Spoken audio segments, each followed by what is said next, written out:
Ever stood at the base of a great pyramid, looked up at that colossal stone mountain, and wondered what in the world is going on inside there? You are not alone. For centuries, these ancient wonders have guarded their secrets. But today, we're going on a virtual expedition. We are going to peel back the layers of stone and time to explore the hidden world within the Egyptian pyramids. So, grab your digital torch, and let's go tomb raiding the legal way. First things first, let's get one common misconception out of the way. The inside of a pyramid isn't a giant, hollow space filled with treasure like a cartoon pirate's chest. It's mostly solid rock. Think of it as a massive, man-made mountain with a few carefully planned tunnels and chambers threaded through it. The sheer amount of stone is what makes these structures so incredibly durable, surviving for over 4,500 years. Our journey begins at the Great Pyramid of Giza, the tomb of the pharaoh Khufu. The original entrance is sealed, located about 17 meters up the northern face. But today, tourists and explorers use a different entry, famously known as the Robber's Tunnel. This tunnel was supposedly forced open in the 9th century by Caliph Mamun and his men, who were hunting for treasure. They hacked their way through the limestone, creating a rough, winding passage until they eventually hit the original internal corridors. As we step from the bright Egyptian sun into this tunnel, the temperature immediately drops. The air becomes still and cool. This robber's tunnel is crude and unadorned, a stark contrast to the precision we'll see later. It eventually connects us to the descending passage, which is part of the pyramid's original design. This passage is tight. It's only about 3.5 feet high and wide, so you have to crouch down to move through it. It slopes downwards at a steep angle of about 26 degrees. Imagine sliding down a narrow, stone chute deep into the earth. The walls are made of smooth, precisely cut limestone blocks. As we descend, we're traveling deeper not just into the pyramid, but beneath it, into the very bedrock of the Giza Plateau. After about 345 feet, the passage levels out and leads to a rough, unfinished room known as the subterranean chamber. This place is a real mystery. It's carved directly out of the natural rock, and it looks completely incomplete. The floor is uneven. There's a strange pit in the middle, and the walls are jagged. Why is it here? One theory is that it was the original burial chamber for Khufu, but he changed his mind and decided he wanted to be buried higher up within the pyramid structure. Another theory is that it was a decoy to fool tomb robbers, or perhaps it served some symbolic purpose we don't yet understand. Whatever its function, it's an eerie, silent space that feels incredibly ancient. Now, let's retrace our steps back up the descending passage. Partway up, there's a junction. A granite plug blocks the entrance to another tunnel, the ascending passage. The robber's tunnel actually bypassed this plug. It's thought that these massive granite blocks were designed to be the final seal, dropped into place after the pharaoh's burial to permanently block access to the upper chambers. Once past this ancient security feature, we find ourselves in the ascending passage. Like the descending passage, it's very narrow and steep. You have to continue in a crouched position as you climb upwards into the heart of the pyramid. The feeling is quite claustrophobic, but also filled with anticipation. You know you're getting closer to the main event. After a climb of about 129 feet, the narrow passage suddenly opens up into one of the most breathtaking spaces in all of ancient architecture, the Grand Gallery. The change is dramatic. You go from a cramped, low-ceiling tunnel to a magnificent, soaring corridor. The ceiling is nearly 28 feet high, using an incredible corbelled arch design. This means each layer of stone on the walls juts out slightly further than the one below it, creating a stepped, inverted V-shape that supports the immense weight above. The Grand Gallery is long, stretching upwards for about 153 feet.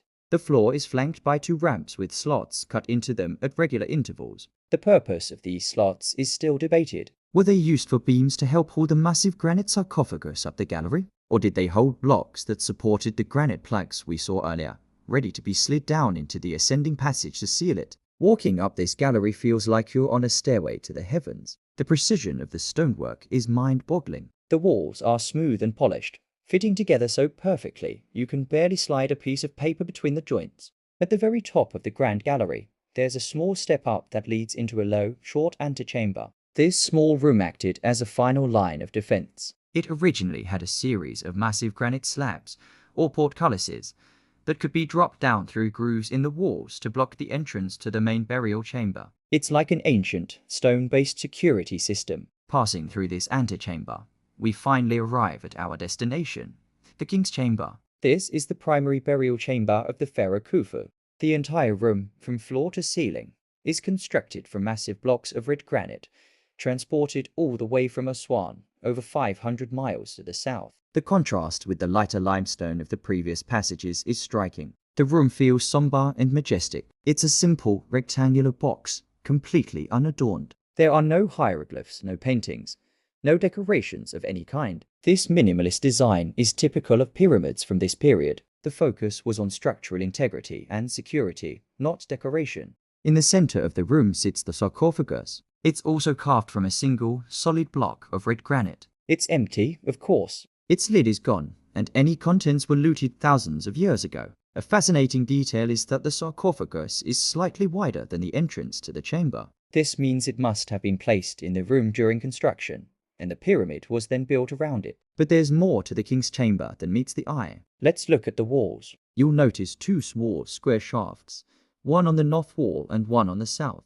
These are the famous shafts or star shafts. For a long time, people thought they were for ventilation, but they don't lead to the outside surface. Modern research suggests they had a ritualistic purpose. The ancient Egyptians believed the pharaoh's soul, or Ba, would ascend to the heavens to join the circumpolar stars, the stars that never set. These shafts are aligned with specific constellations, like Orion and Draco, pointing the way for the king's spirit to begin its journey into the afterlife. Now, what about the Queen's Chamber? Let's head back down the Grand Gallery and to the point where the ascending passage began. A horizontal passage branches from here, leading to another chamber located directly under the King's Chamber. It's called the Queen's Chamber, but that name is a bit of a misnomer. It's unlikely a queen was ever buried here. It might have been a storage place for the pharaoh's funerary items, or perhaps it was another abandoned burial chamber, part of a change in plans, just like the subterranean chamber.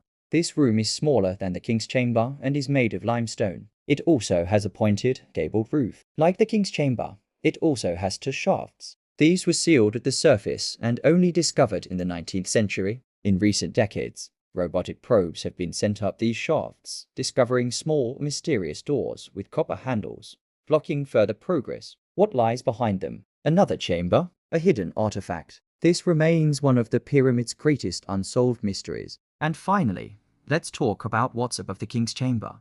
This is something you can't see as a tourist, but it's one of the most important engineering features of the entire pyramid. Above the flat ceiling of the King's Chamber are 5 secret stress-relieving chambers. They were discovered using explosives by an early explorer. These low, tight spaces are stacked one on top of the other, topped with a final gabled roof. Their purpose was purely structural, to redirect the colossal weight of the pyramid away from the ceiling of the King's Chamber, preventing it from collapsing. It's an ingenious solution to an immense architectural problem.